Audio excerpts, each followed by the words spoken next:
Delhi University has finally released a comprehensive list of vacant seats. मतलब अब तुम ये देख सकते हो कि किस कॉलेज में किस कोर्स के लिए कौन सी कैटेगरी की कितनी सीट्स अभी इस पॉइंट ऑफ टाइम पे लेफ्ट है. Now this list of course is not binding. मतलब this list is going to give you some idea approximately कितनी सीट्स नेक्स्ट राउंड में अलॉट होंगी और जिन लोगों ने अपग्रेड के लिए डाला था क्या उनको अपग्रेडेड सीट मिल सकती है उनके प्रेफर्ड कॉलेज में या फिर they will be reported back to their previous preference. इस चीज़ का आइडिया ज़रूर मिल जाएगा from this list. But as I said that this list is not binding. It means आगे आने वाली जो अलॉटमेंट्स होंगी वो हो सकता है इससे कई ज़्यादा हो because people are going to withdraw. There are people who are going to withdraw their admission from Delhi University. First thing was this. Second cheese, what I have analyzed from this entire list, I'll be telling about all the three courses, yeah, all the three streams I would say, that is sciences, arts and commerce. For the people who are targeting science के courses from Delhi University, for them there is a good news because not only for BSc program but BSc honors के लिए भी कई सारे domains के अंदर there are seats left not only in South Campus but North Campus maybe, that too in good colleges. So this is a win-win situation for people who are targeting science courses.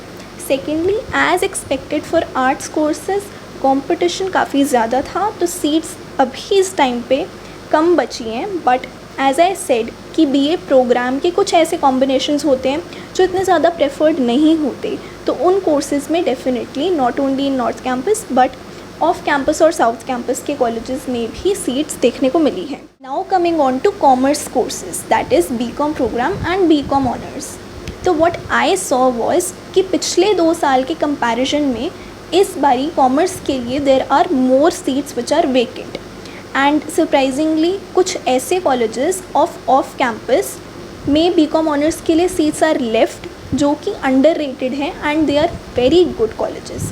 तो यहाँ पे जो commerce के लिए लोग target कर रहे थे उनके लिए काफ़ी अच्छी अपॉर्चुनिटी बन जाती है if your score was not too low. Now coming on to those who have been allotted a college in the first round. अब उनके पास ये अपॉर्चुनिटी आ जाती है to reorder your higher preferences. मतलब वो सारे प्रेफरेंसेस जो लाए करते हैं अबव योर अलॉटेड कॉलेज उसके ऊपर जितने भी कॉलेजेस हैं और कोर्सेज़ के कॉम्बिनेशंस हैं उनको तुम ऊपर नीचे कर सकते हो but definitely you can not add any other college या कोर्स का combination and you can not delete any allocation. All in all it is a golden opportunity for any one who has made a mistake in their preference list ordering.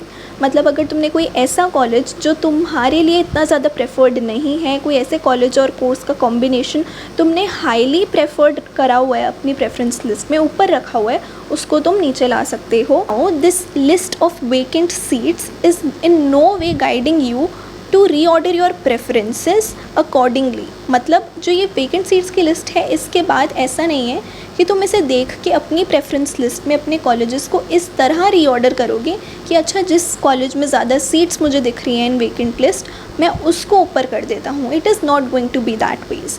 तुम्हें उस college को ही ऊपर रखना है जिसे तुम prefer करते हो एंड नॉट कि जिसमें ज़्यादा सीट्स अब बची हैं.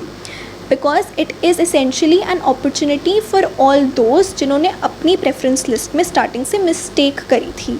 अगर तुमने मान लो कोई ऐसा कॉलेज ऊपर रख दिया था जिसको तुम प्रेफर नहीं करते या फिर कोई ऐसा कोर्स तुमने ऊपर रख दिया था जिसे तुम ज़्यादा प्रेफर नहीं करते तो अब तुम्हारे पास ये अपॉर्चुनिटी इस चीज़ के लिए है कि तुम अपनी प्रेफरेंस लिस्ट को अपने हिसाब से फिर से सुधार सको और ना कि वेकेंट सीट्स की लिस्ट को देख के उन कॉलेजेस को ऊपर रखो जिसमें सीट्स ज़्यादा नहीं भरी. Because what mattered back then was how much you scored in CUET, but what matters now in your admission is how wisely you reorder your preference list. So if you like this video, do give it a big thumbs up, do subscribe to the channel for more such content and comment down below if you have any kind of doubt.